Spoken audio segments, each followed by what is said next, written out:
Olá, você que me assiste mais uma vez aqui no canal, muito obrigado pela sua presença aqui.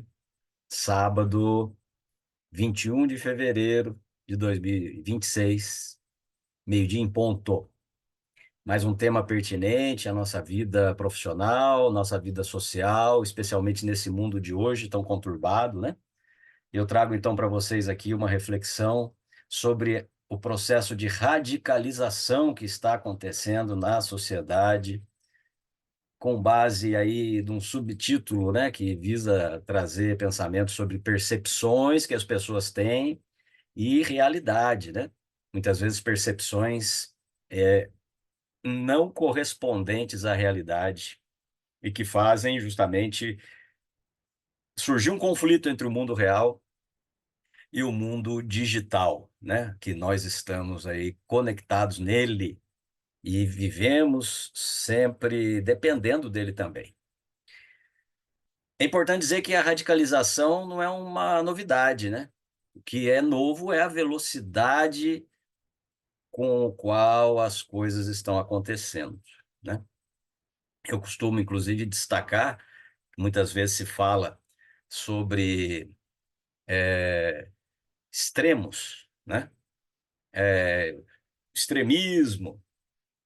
Extremo são os polos.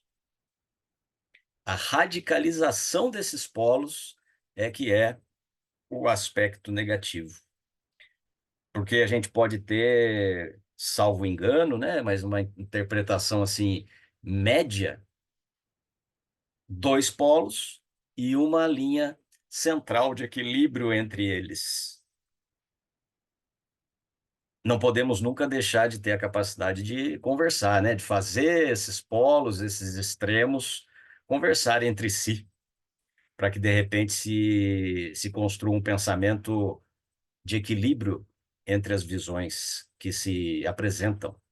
O problema, como eu disse, é quando esses polos, esses extremos, se radicalizam de uma forma tão grande que não se pode mais conversar, não se tem mais condições de buscar o entendimento, eventualmente, sobre isso, sobre esse pensamento. A percepção de colapso, portanto, civilizacional acompanha a humanidade há milênios. Na República, Platão já descrevia a degeneração da democracia em tirania por excesso de liberdade e manipulação das massas. Montesquieu, no seu Espírito das Leis, advertia sobre a corrupção das formas políticas quando se perde o princípio moral que as sustenta. E Hannah Arendt, já no século XX, né? No nosso século XX, no século passado, né? É interessante até falar assim, no seu Origens do Totalitarismo, mostrou que a atomização social, ou seja, o processo de que os indivíduos vão se fechando em si mesmos, né? Como se átomos, cada fossem átomos, né? Separados uns dos outros, somada à desinformação, cria terreno fértil para movimentos radicais. É onde surgem as fake news, onde surgem as falácias narrativas que a gente está vendo aí no processo de relação social no mundo. E isso tem impacto muito grande na nossa vida profissional.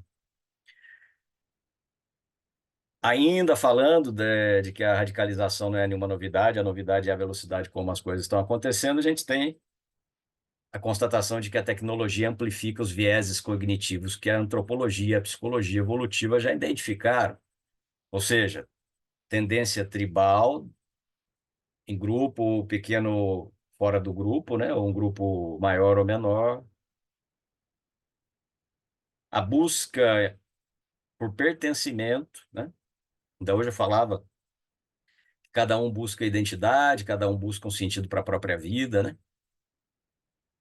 A reação emocional que vem antes da racional, né?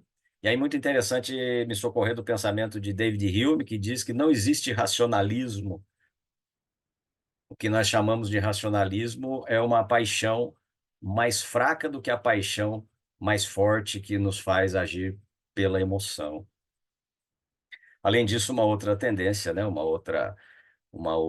outro viés cognitivo é a confirmação de crenças prévias, né? As pessoas já estão com um pré-conceito formado e buscam apenas a validação daquilo que pensam, se fecham e não deixam espaço para mudar de opinião. Aí vem o nosso Raul Seixas, né? Prefiro ser metamorfose ambulante do que ter aquela velha opinião formada sobre tudo. Saber ter humildade e reconhecer que você pode mudar, que você pode estar errado, enfim. E as redes sociais ou antissociais, para alguns, apenas exploram esses mecanismos ancestrais que fazem parte aí da do arquétipo, se eu posso dizer assim, humano. O diferencial contemporâneo, destaquei aqui, não é a existência da radicalização, mas da sua escala algorítmica, a sua velocidade, o desdobramento disso, né? Algo que eu comparo sempre com a teoria dos retornos acelerados, né? Onde a descoberta científica tecnológica sempre vai provocar uma velocidade maior na evolução seguinte por conta justamente desse progresso. Estamos vendo isso aí no relacionamento humano, que está tendo impacto aí na nossa vida cotidiana e fortemente no mundo do trabalho, porque nos afeta como indivíduos, né? E sobre indivíduos, aí quero falar um pouco do meu currículo. Eu sou formado em gestão pública, também em pedagogia, em pedagogia, né? Em filosofia, né? Formação pedagógica em filosofia. Pós-graduado em direito público, filosofia, história, teologia, e também sou tutor EAD. E estou concluindo já a formação Black Belt na ferramenta Seis Sigma. Isso sou eu como indivíduo, como profissional, né? Uma pessoa como você que me ouve, que busca também descobrir-se a si mesmo, corrigir as suas falhas, os seus erros, né?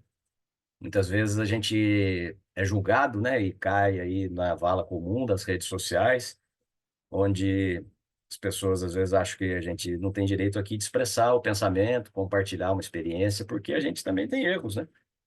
A gente comete erros, eu, como você que me assiste, somos seres humanos. Se perfeitos fôssemos, talvez não estaríamos mais aqui ou estaríamos numa outra condição de vida. Voltando ao assunto, a crise é epistemológica, antes de ser uma crise política. Importante explicar, né? Sempre lembrar, a epistemologia é um ramo da filosofia, né? Conhecida como teoria do conhecimento. Estuda a natureza, origem, validade, limites do conhecimento humano. Então, uma crise do que a gente sabe, é uma crise do que a gente construiu como pensamento. E, infelizmente, é por isso que a gente vê dizer que o ser humano não foi à Lua, né? Que tal descoberta não aconteceu, que o fato que aconteceu não foi bem assim, que tudo foi tirado do contexto. São os justificativos que a gente vê hoje no mundo aí, no mundo real, né? No mundo digital em relação ao mundo real. Então, a crise é de conhecimento. A gente está colocando em dúvida tudo aquilo que tornou possível que nós estivéssemos aqui, vacinas, né? Cuidados com a saúde, enfim. A gente vive uma crise menos ideológica e mais dessa crise do que é a verdade compartilhada, do que é aquilo que a gente já sabe. Zé Ortega y Gasset, na Rebelião das Massas, falo sempre deste fenômeno do homem massa. Gosto muito desse pensamento, dessa constatação, dessa filosofia de que o indivíduo que possui acesso à informação, mas ele vai rejeitar a autoridade intelectual e a tradição crítica, como se fosse uma forma de revoltar-se, de revolucionar as coisas. Já Zygmunt Bauman, a modernidade líquida, também recorrente aqui nos meus pensamentos filosóficos, né? Descreveu a dissolução das estruturas sólidas que sustentavam a identidade e a confiança social. E a inteligência artificial hoje, inclusive, traz um desafio ainda maior, né? Com a produção desses vídeos, com a transformação da imagem da pessoa para uma outra situação que não é aquela real. Então, hoje, em tese, tudo pode ser colocado em dúvida.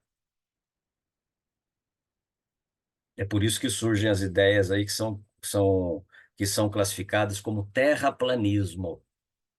Pessoas que ainda acham que a Terra é plana. E aí o que acontece? Hoje a autoridade científica é relativizada, a opinião e o fato se confundem, a emoção substitui a argumentação, a radicalização vai prosperando quando justamente a epistemologia falha, ou seja, a teoria do conhecimento, tudo aquilo que a gente sabe é colocado em dúvida. E é acreditado, né? Esse que é o ponto pior ainda. Antropologia da polarização, né? O retorno da tribo. Como eu disse, eu chamei de extremos, né? Mas é a polarização, os polos. O problema da polarização não é a polarização em si, é a radicalização que leva ao extremismo, ao fanatismo. E aí a gente sempre está vivendo numa tribo. A antropologia mostra que essa identidade humana sempre foi tribal. A diferença é que antes a tribo era uma tribo local e o conflito era territorial. Hoje em dia a tribo é uma tribo ideológica, o conflito é narrativo, é um maniqueísmo de uma fase que eu pensava já superada da história humana, do conhecimento, do pensamento humano, do bem e do mal.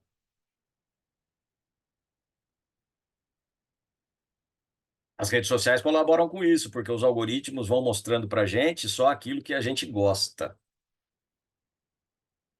Muitas vezes, e tem sido descoberto isso agora, essas grandes big techs, né? Elas têm um pensamento, às vezes, de trazer também uma influência para o nosso pensamento. E aí vai inserindo no meio daquilo que a gente gosta alguma coisa que quer fazer a gente a consumir um produto, quer fazer a gente a gostar ou desgostar de alguém, né? Enfim. Benedict Anderson, em Comunidades Imaginadas, mostrou que nações são construções narrativas compartilhadas. Essas narrativas, essa identidade, né, forma a questão da nação. Só que isso hoje também está sendo colocado em dúvida. Processos separatistas, aquela xenofobia interna, né, chamada xenofobia interna, preconceito em relação à região onde a pessoa mora, enfim. Hoje vivemos justamente a fragmentação dessas comunidades imaginadas em microcomunidades digitais autorreferentes. Quem concorda com a gente está certo e quem não concorda está errado. E pior, às vezes, quem não concorda, a gente acha que está errado, a tendência de grupos é querer cancelamento, ou até pior, né? Violência. Já o cancelamento já é negativo, né? Violência, eliminação, supressão, é um momento muito difícil que nós estamos passando. E aí, justamente a reflexão que eu trago, estamos realmente à beira de uma autodestruição por conta de todo esse fenômeno mundial? Historicamente, crises semelhantes ocorreram quando aconteceu a Reforma Protestante, quando aconteceu a Revolução Francesa, no período das guerras, né, Primeira e Segunda Guerra, no período da Guerra Fria. Só que não tinha essa ferramenta digital que me conecta com o que está acontecendo do outro lado do mundo aqui em menos de um segundo, onde o pensamento que eu posso produzir atinge milhões de pessoas, que eu consigo falar para elas aqui através do YouTube, né? O século XX, apesar de guerras mundiais, produziu também o declínio da pobreza extrema global, embora exista ainda a pobreza, diminuiu aquela extrema pobreza. Ampliou-se a expectativa de vida, e isso também foi construído com base na ciência, com base nos tratamentos médicos, nas vacinas, no cuidado, no conhecimento, que nos leva a ter condições de cuidar melhor da nossa saúde, e na expansão dos direitos civis, né? Melhoria das condições de vida em sociedade, embora ainda haja preconceitos de toda espécie.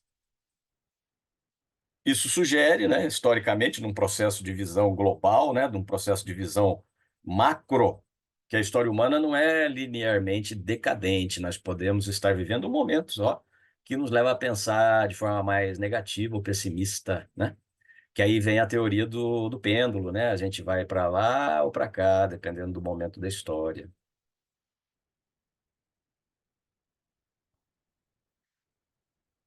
E o momento é de pedir para você que assiste esse vídeo se inscrever no canal se você não fez ainda isso.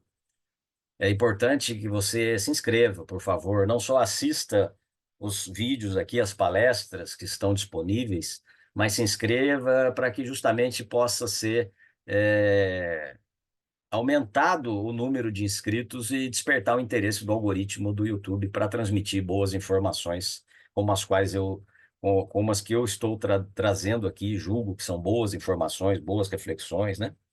Mesmo nesse dia de calor, né? Vocês estão vendo, eu estou aqui lutando com ele.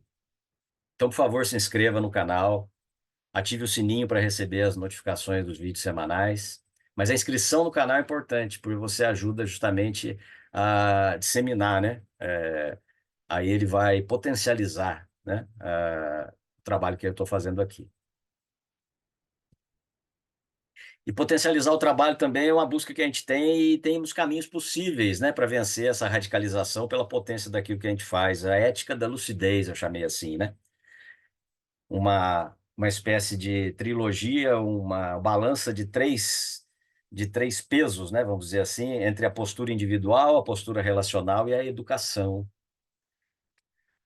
Postura individual, a disciplina cognitiva, inspirando-me em Immanuel Kant, no seu Saber e Aude, né? Usar saber, atrever-se a conhecer, né? Buscar desenvolver autonomia intelectual, verificar as fontes daquelas informações que chegam para a gente, no material, né? Que chega para a gente. Suspender o hábito de, eventualmente, fazer julgamentos rápidos e praticar uma leitura profunda, não apenas desse consumo fragmentado. Procurar saber, né? Justamente isso aí. Chegou um material no grupo do WhatsApp, no grupo do Telegram, vou buscar informações. Será que aquilo é verdade? De onde que vem? Qual o pensamento? Qual o contexto?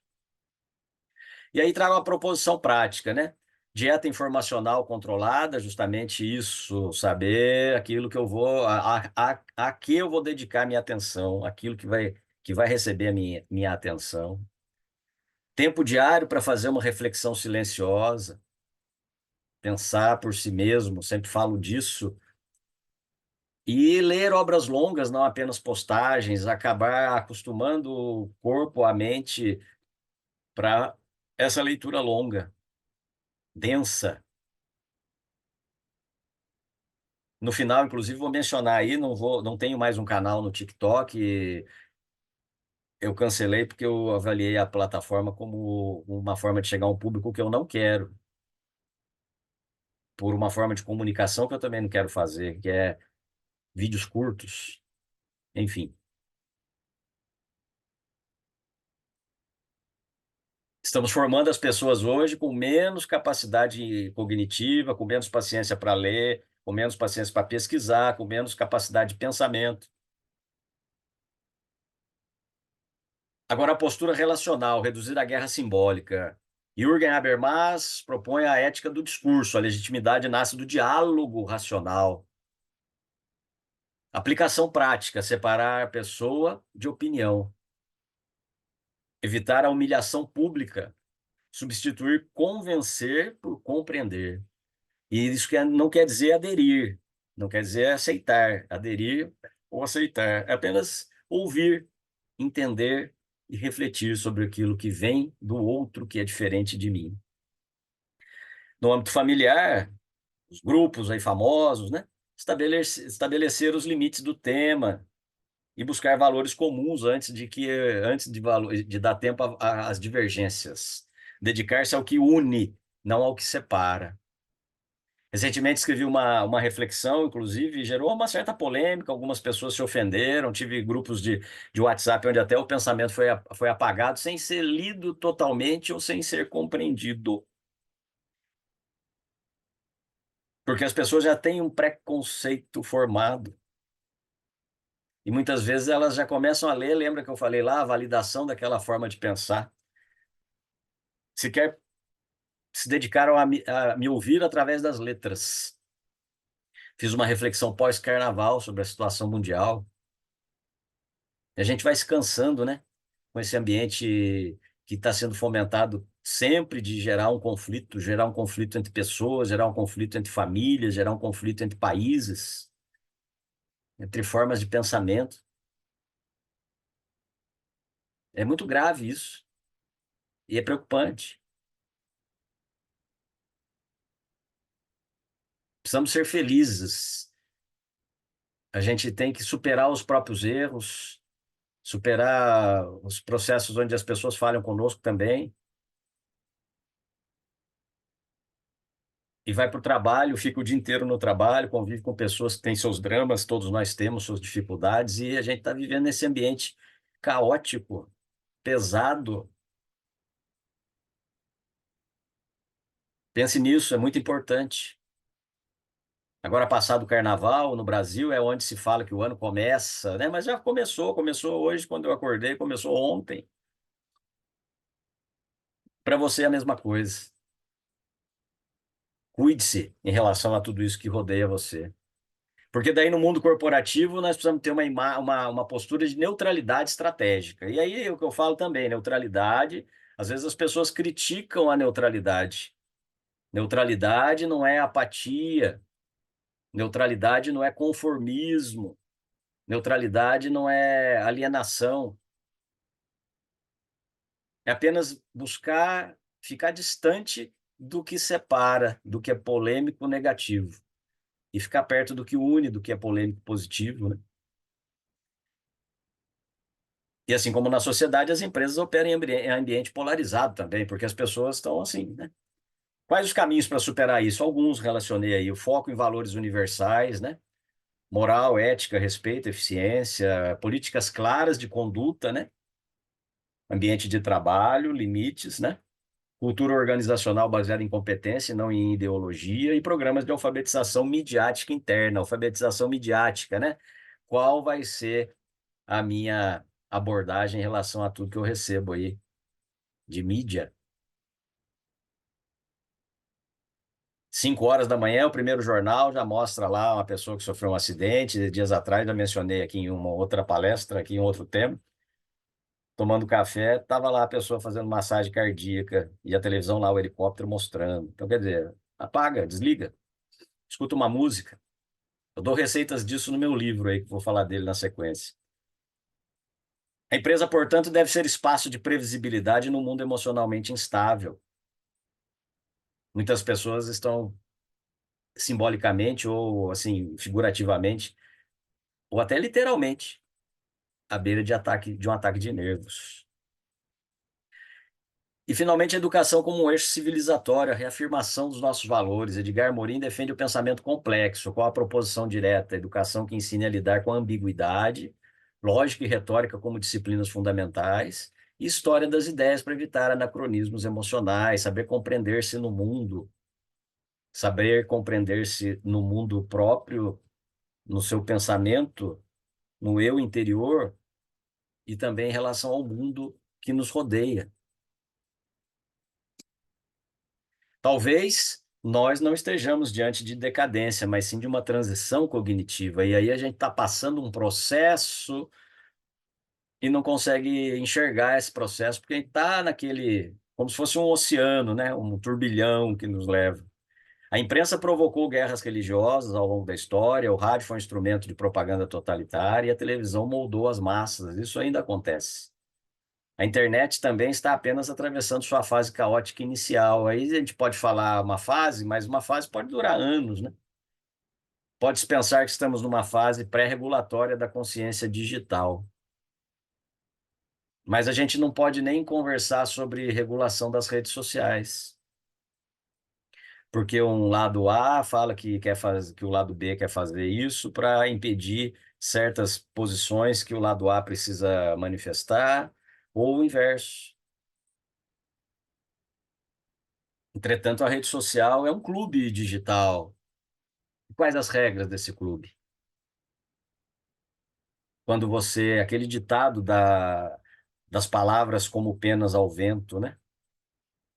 Dos travesseiros antigos de pena, né? Que você deixa ali as penas voarem e você não consegue recuperar todas elas. Então, será que esse formato atual de permitir tudo para eventualmente penalizar depois os excessos é o ideal nessa rede social, onde tudo é muito rápido, onde as pessoas são colocadas aí como vilãs, muitas vezes sem ser, e aí ali já tem um processo de julgamento, condenação, cancelamento, a vida da pessoa foi destruída, porque depois não se dá o devido espaço para dizer que não foi bem aquilo, enfim.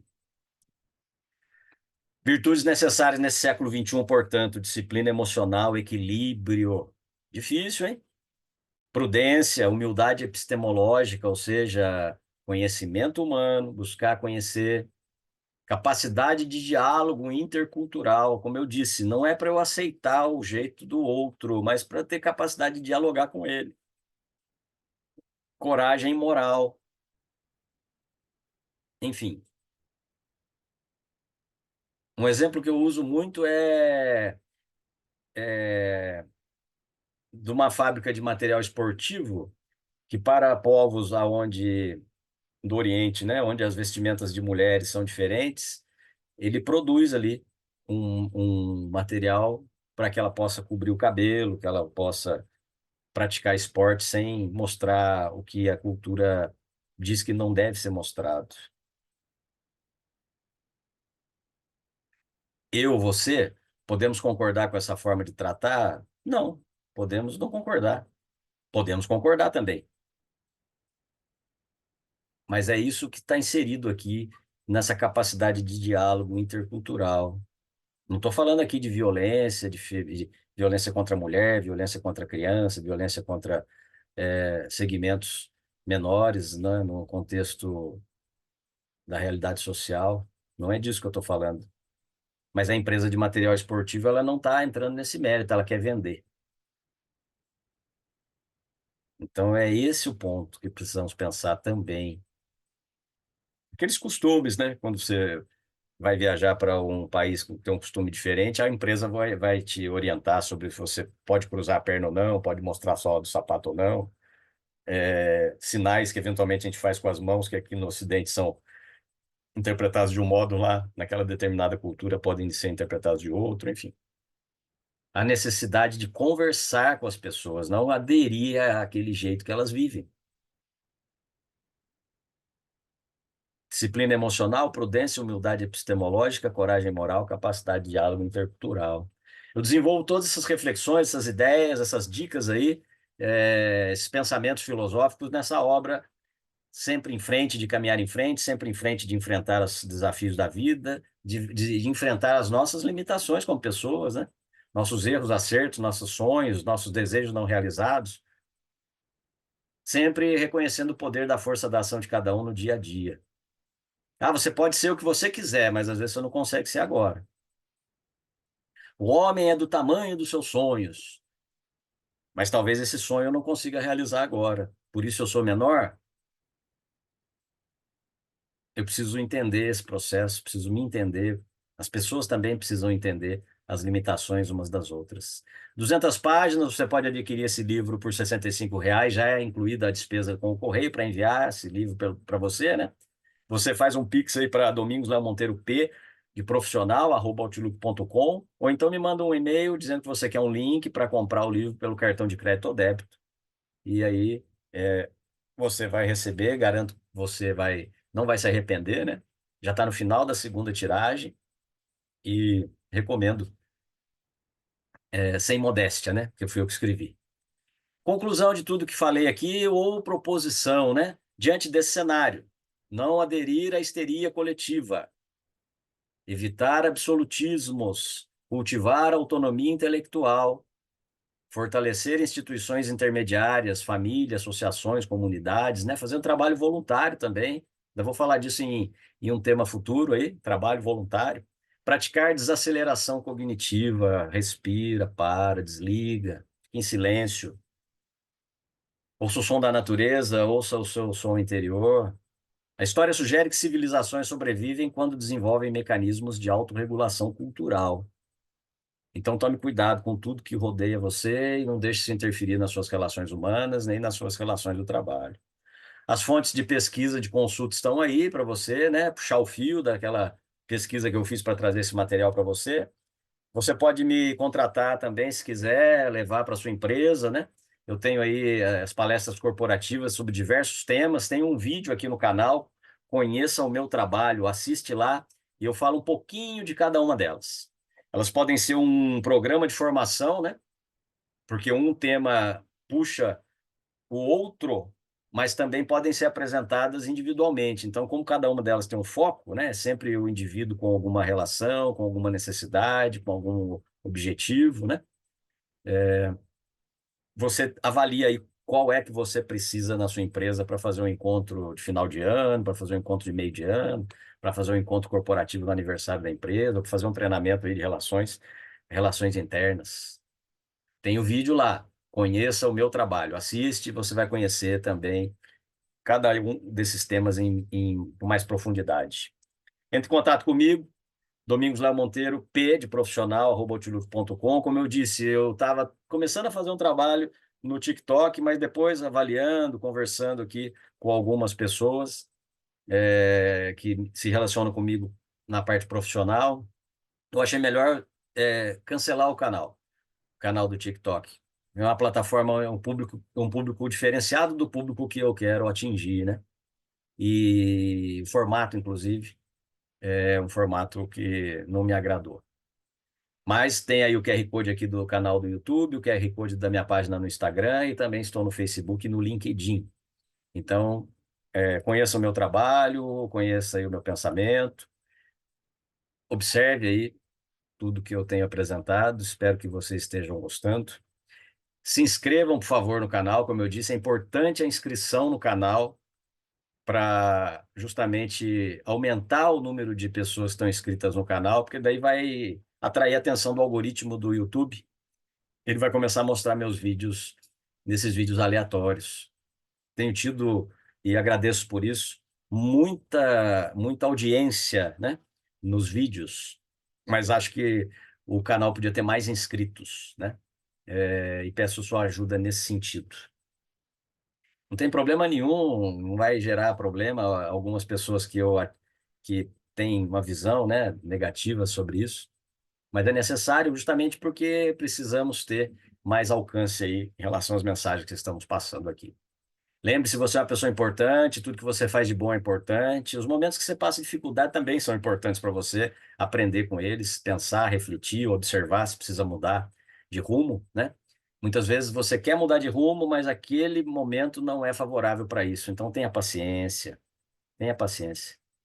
Trabalhe para que um dia você possa conseguir realmente realizar os seus sonhos. Nada acontece de um momento para outro. Tudo é uma semente que a gente vai plantar, que vai vicejar, e raras são as sementes que vicejam com rapidez. Pense nisso. Muito obrigado mais uma vez por estar aqui me assistindo. Compartilhe o link do meu canal, o link desse vídeo ou de outros que você tenha gostado. E novamente o meu apelo, se inscreva, me ajude se inscrevendo no canal para que possa o canal crescer ainda mais do que já tem crescido. Muito obrigado a todos. Excelente semana. Um grande abraço.